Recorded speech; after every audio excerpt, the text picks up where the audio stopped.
La Voz de América presenta.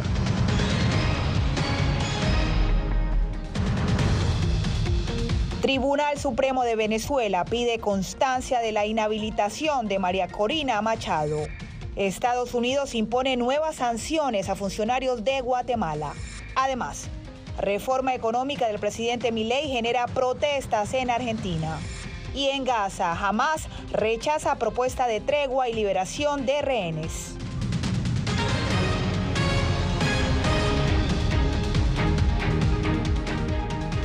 Bienvenidos al Mundo al Día. Les saluda Diva Lizeth Cash. Comenzamos las noticias en Venezuela porque el Tribunal Supremo de ese país pidió a la Contraloría confirmar si está inhabilitada la opositora al gobierno de Nicolás Maduro, María Corina Machado. Hacemos contacto en Caracas, donde está nuestra corresponsal Adriana Núñez Rabascal. Adriana, ¿qué tal? Cuéntanos, ¿qué impacto ha tenido esta decisión? Bueno, en primer lugar, lo que sucede es que la candidatura de la opositora María Corina Machado sigue en el limbo. ¿Y por qué sigue en el limbo? Porque la Contraloría General de la República debe entregar en un plazo máximo de 3 días al Tribunal Supremo la copia certificada que garantiza que María Corina Machado está inhabilitada políticamente. Pero una vez reciba esto, el Tribunal Supremo de Justicia no tiene un tiempo definido para decidir si la va a dejar competir en elecciones presidenciales previstas para el año 2024. Y esto es aún más preocupante para la oposición. ¿Por qué? Porque el Tribunal Supremo se puede tomar todo el tiempo que quiera en revisar esto, pero las elecciones presidenciales podrían darse a mediados de 2024, tal y como acordaron en una negociación en Barbados en el mes de octubre, oficialismo y oposición de Venezuela. Para la mayoría de los analistas, esta no es una cuestión jurídica, sino política, porque Machado tiene las de ganar en esa presidencial en la que el actual mandatario Nicolás Maduro aspira a un tercer mandato, pero tiene apenas un 20 a 30% de respaldo popular. Una vez que reciba el acta de la Contraloría, el Tribunal Supremo deberá decidir si le permite a la opositora María Corina Machado competir en las presidenciales. Sin embargo, Machado asegura que contra ella no existe ninguna sanción porque la Contraloría jamás le notificó oficialmente de la inhabilitación política por 15 años. Por eso permanece en la carrera electoral. Y a este régimen no le vamos a dar una sola excusa. La decisión del Tribunal Supremo ocurre horas después de la liberación en Caracas de un grupo de ciudadanos venezolanos y de estadounidenses detenidos en Venezuela, a cambio del contratista Alex Saab, cercano colaborador del presidente Nicolás Maduro. Bienvenido, Alex Saab. Estas últimas acciones forman parte de una negociación directa entre los gobiernos de Nicolás Maduro y Joe Biden, facilitadas por Qatar, y que también son distintas a las conversaciones que oposición y oficialismo llevan adelante en Barbados. Hay que esperar en los próximos días a ver qué sale de esta negociación que no es precisamente transparente. El regreso de Alex Saab a Venezuela es, por supuesto, un triunfo, por lo menos a nivel simbólico, grandísimo para el chavismo. Puede ocurrir realmente incluso hoy, es decir, antes de que termine este 2023, que se avance en una habilitación a María Corina Machado o definitivamente la habiliten.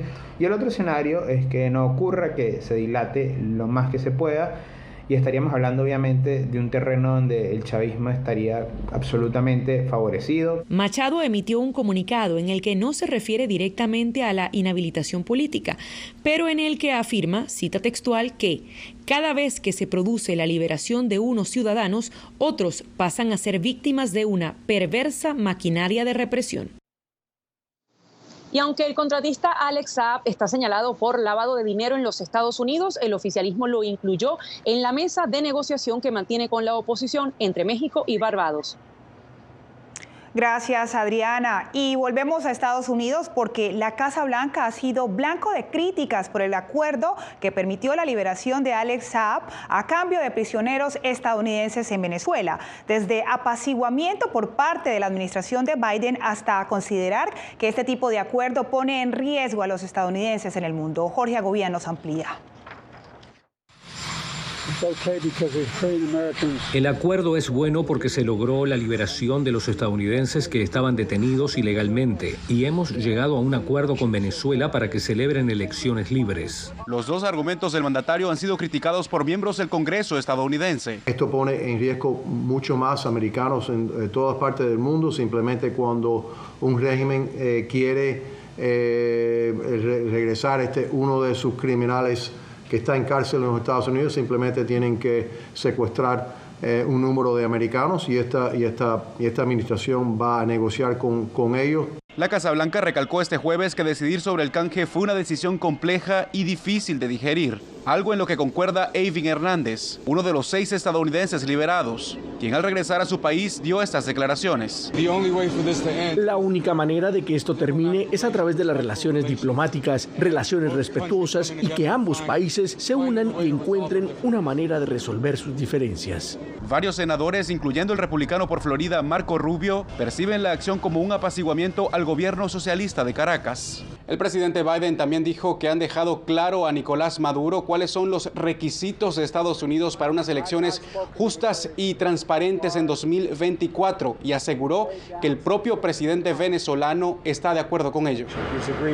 Pero en Washington hay escepticismo sobre la buena voluntad de Maduro y el senador de las mismas filas de Biden, Robert Menéndez, recriminó la postura. Nicolás Maduro y su régimen continúan demostrando un completo desprecio por el avance de las reformas democráticas que acordaron en el Acuerdo de Barbados. En cambio, está empeñado en fortalecer su dominio sobre la nación. En octubre, el gobierno demócrata levantó temporalmente las sanciones energéticas a Caracas, como incentivo por un acuerdo político alcanzado entre el gobierno y la oposición venezolana, que incluye la habilitación de María Corina Machado, la candidata que se enfrentaría a Maduro en las elecciones de 2024. El incumplimiento conllevaría el restablecimiento de sanciones, sostiene el Departamento de Estado. Jorge Agobián, Voz de América.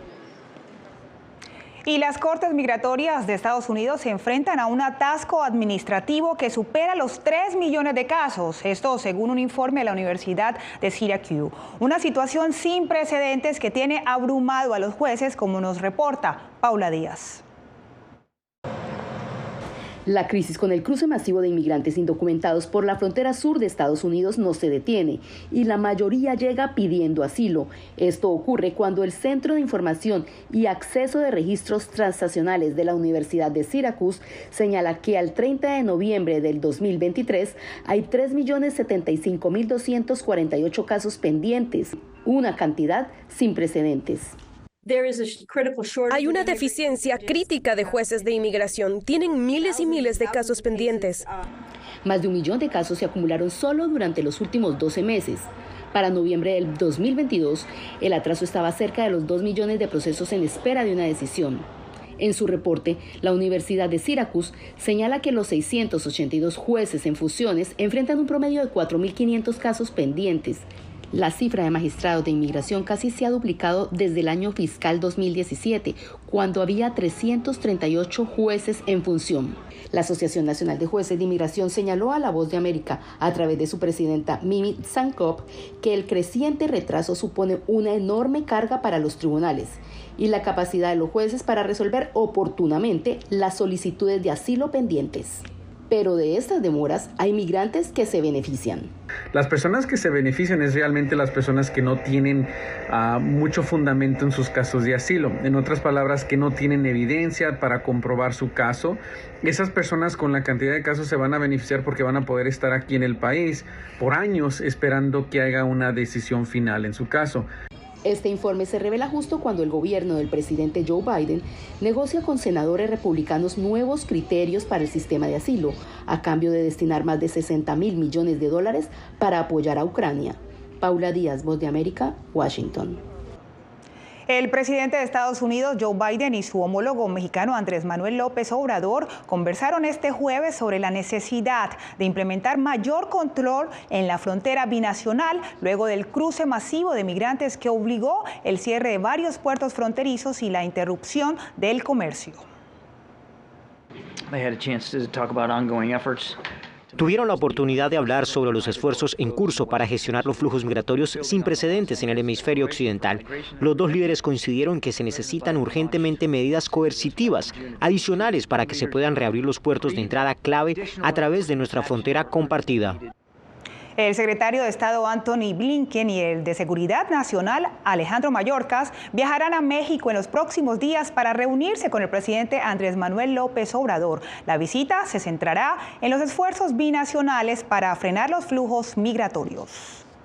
Y se acerca el cambio de gobierno en Guatemala y Estados Unidos anunció nuevas sanciones contra guatemaltecos que considera corruptos y antidemocráticos. Para ampliar esta noticia hacemos contacto en Guatemala con Eugenia Sagastume. Eugenia, ¿qué tal? ¿Qué reacciones empiezan a surgir por este anuncio? Diva, los sancionados aún no se han manifestado. Se trata de 3 fiscales del Ministerio Público que actualmente participan en investigaciones que a criterio de Estados Unidos socavan la democracia, además de la expresidenta de la Corte Suprema de Justicia. Al respecto, el actual presidente de ese organismo del Estado indicó que si hay algo que perseguir sería el Ministerio Público, quien es el encargado de buscar si existe un delito por perseguir contra la corrupción. Hay que mencionar que esta no es la primera vez que Estados Unidos ha dicho que sancionará a quienes socaven la democracia o intenten impedir el cambio de mando.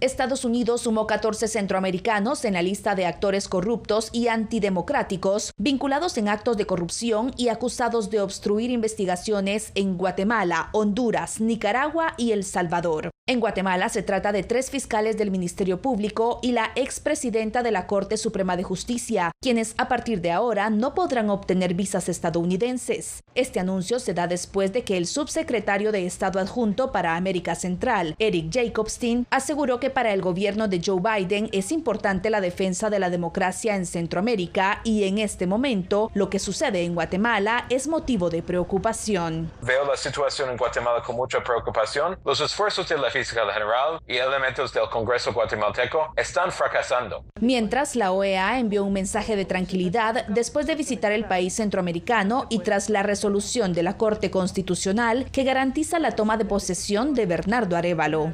La Corte Constitucional ha dejado muy en claro que no puede haber ningún instrumento jurídico que pueda usarse para modificar la oficialización de los resultados de las elecciones por el Tribunal Supremo Electoral.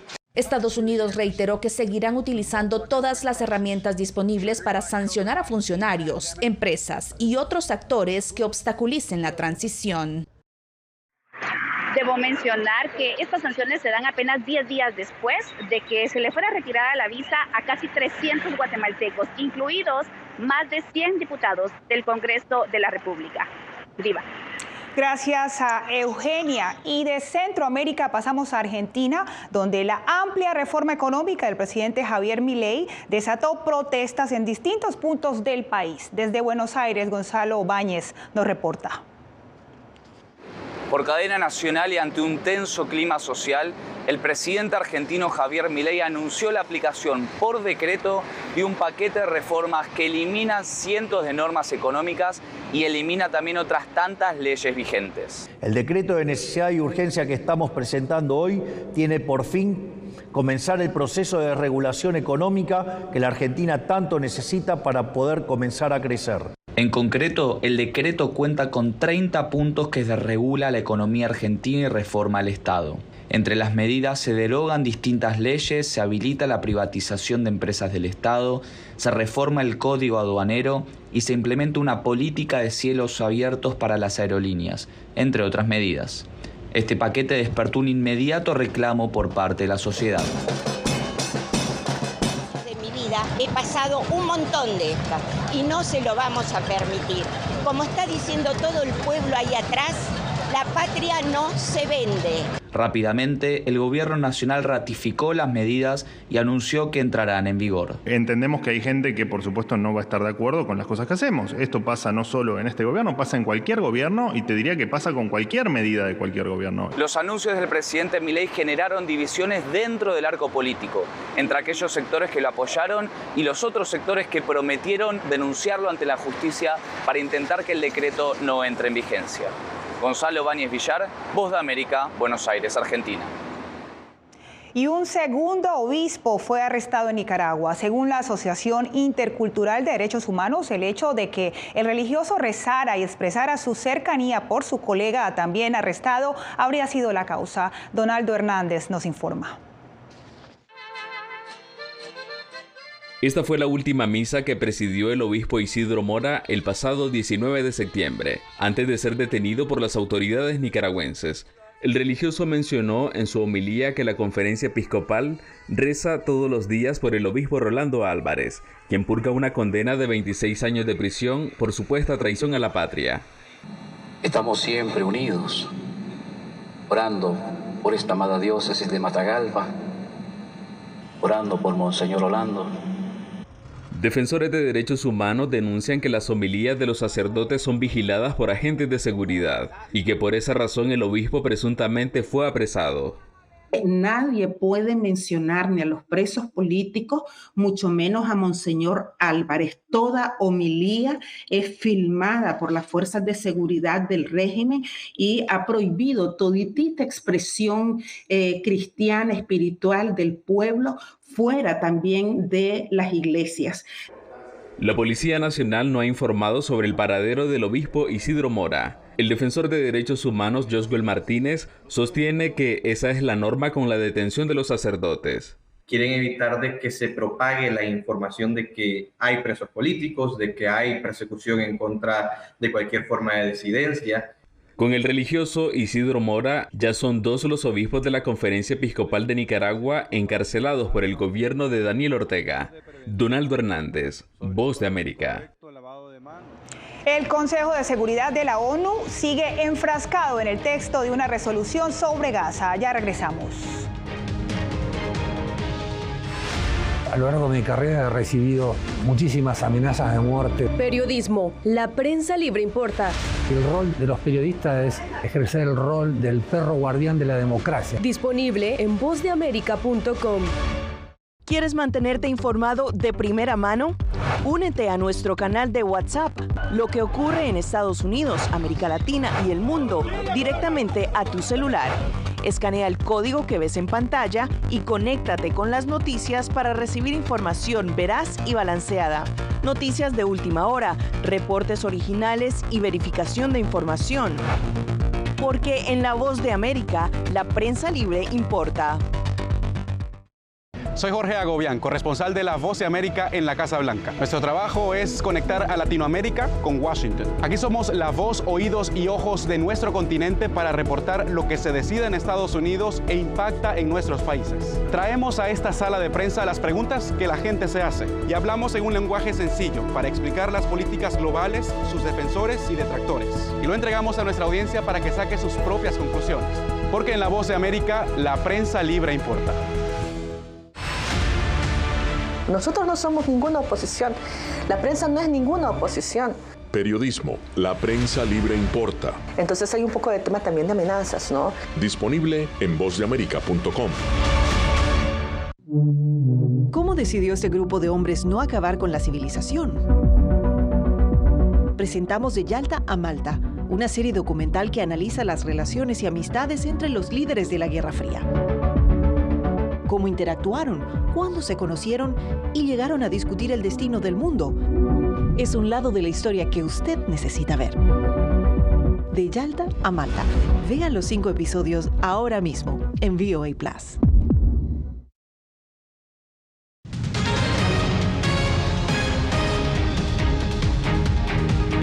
Continúan las negociaciones en el Consejo de Seguridad de la ONU por tercer día consecutivo sobre el texto de una resolución que busca una pausa humanitaria en la Franja de Gaza. Este jueves el organismo se reúne una vez más con el ánimo de negociar la propuesta.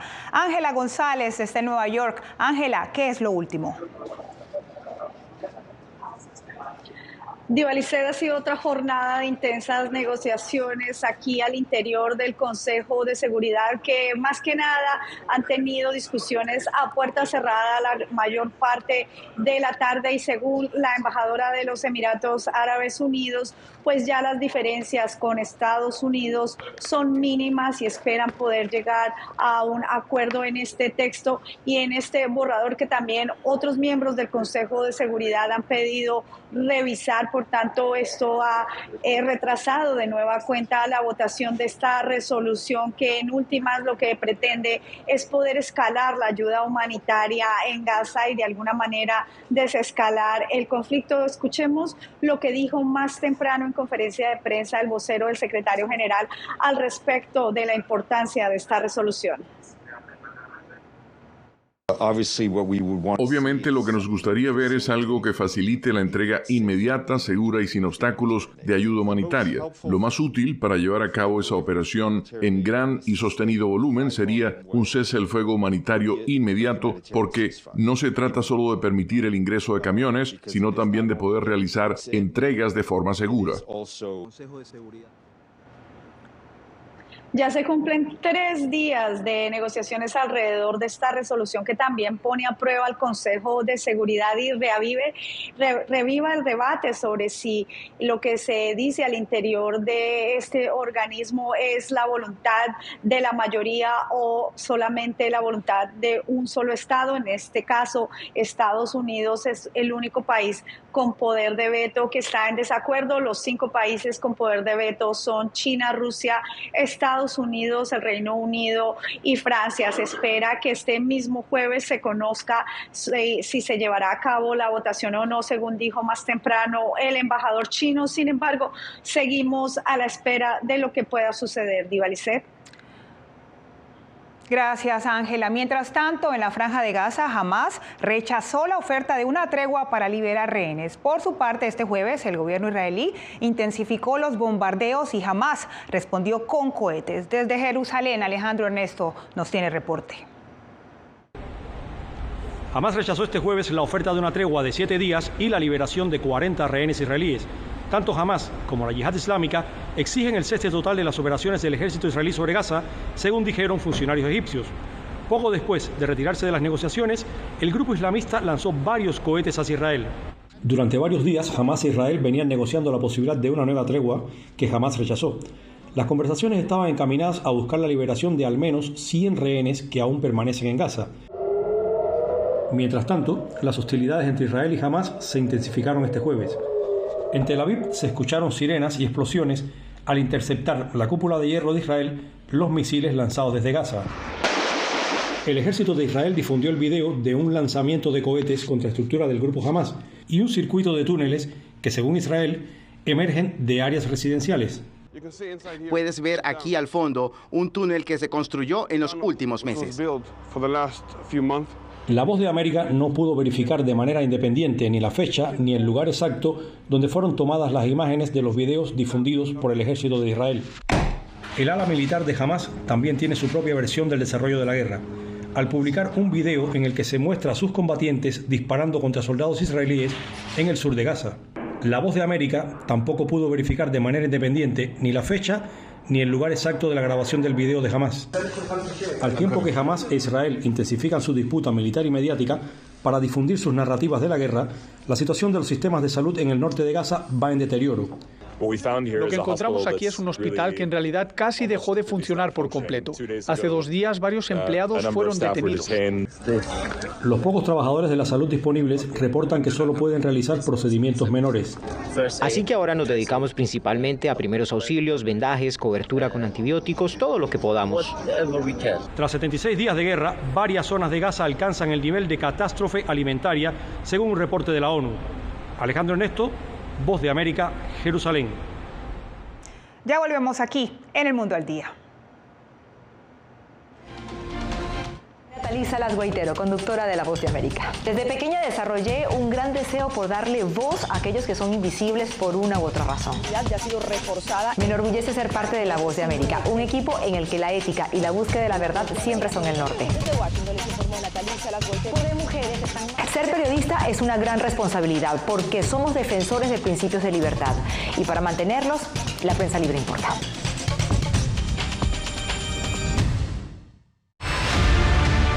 No concibo una democracia sin periodistas. El libreto manda a un conflicto constante con la prensa independiente, con los medios de comunicación. Periodismo, la prensa libre importa. Una coproducción de La Voz de América con nuestras afiliadas en la región. Se ejerció esta profesión con mucho miedo. ¿Cuántos periodistas van muertos ya por decir la verdad? Disponible en vozdeamerica.com. Soy Fabiola Chambi, corresponsal de La Voz de América en Bolivia. Retratar la complejidad de mi país para una audiencia internacional le ha dado una nueva perspectiva a mi labor como periodista. Desde esa mirada descubro en el día a día que el trabajo que realizo en La Voz de América me ha permitido dar vida a los valores del periodismo profesional. Aquel que les informa a ustedes, nuestras audiencias, con balance, precisión y profundidad. Porque en La Voz de América, la prensa libre importa.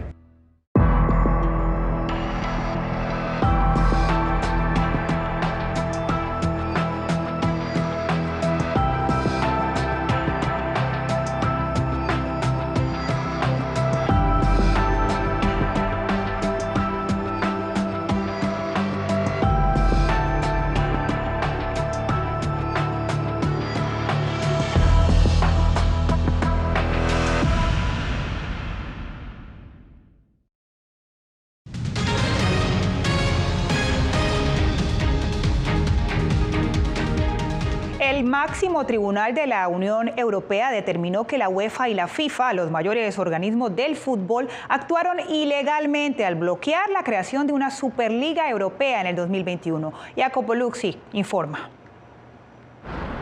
El fútbol europeo se vio sacudido este jueves por un fallo judicial que revivió la idea de la Superliga, un torneo al cual participarían solo los clubes de élite en Europa y que podría significar el fin de competiciones como la Copa de Campeones. El máximo tribunal de la Unión Europea dijo que la UEFA y la FIFA abusaron de su poder al bloquear la creación de la Superliga a través de la amenaza de sanciones a clubes y jugadores. Y apliquen normas que supeditan a su autorización previa la creación en el territorio de la Unión por una tercera empresa de una nueva competición de fútbol de clubes. El fallo fue elogiado por el Real Madrid, que junto al Barcelona lidera la lucha por formar la Superliga. Es un gran día para la historia del fútbol y para la historia del deporte. Hasta ahora ningún otro club dijo que se unirá a este proyecto separatista. De hecho, ya varios grandes equipos alrededor de Europa como Bayern Múnich y Manchester United dijeron que no participarán a pesar del fallo. Pueden crear lo que quieran, espero que comiencen esta fantástica competición lo antes posible con dos clubes. La Superliga es un proyecto que podría tener repercusiones no solo deportivas, sino también económicas y culturales, según analistas, porque podría destruir los equipos más pequeños y bloquear el libre acceso a todos los fanáticos. Incluso en la política, el gobierno inglés ya dijo que prohibirá a los clubes de la Premier League unirse a la Superliga para defender a los fanáticos. Jacopo Luzzi, Voz de América, Italia. En minutos, más noticias en El Mundo al Día. Soy Belén Mora, periodista de La Voz de América. Como reportera y presentadora tengo la responsabilidad de acercarles las historias que se generan en Washington y que impactan tu entorno cercano. Desde perspectivas diversas en un ambiente informativo en constante evolución que pone a prueba y nos hace poner en la balanza nuestros valores profesionales, te presentamos información veraz, porque en La Voz de América la prensa libre importa. En tiempos de cambios, cuando el mundo parece incierto y lo que escuchamos no refleja lo que vemos, buscamos la verdad. A través de la pantalla de la... Cuando nos cuentan solo una parte de la historia, perdemos la confianza.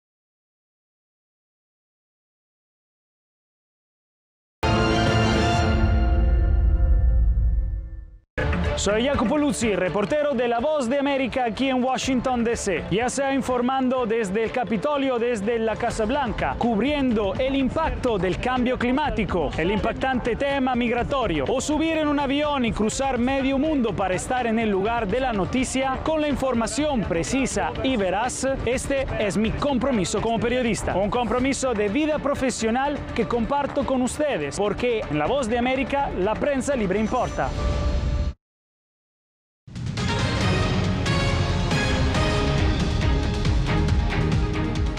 Nos despedimos con imágenes desde México, donde la Navidad se disfruta al estilo de pastorela, un desfile que cuenta la historia del nacimiento de Jesús al estilo indígena. Les acompañó Diva Lizeth Cash.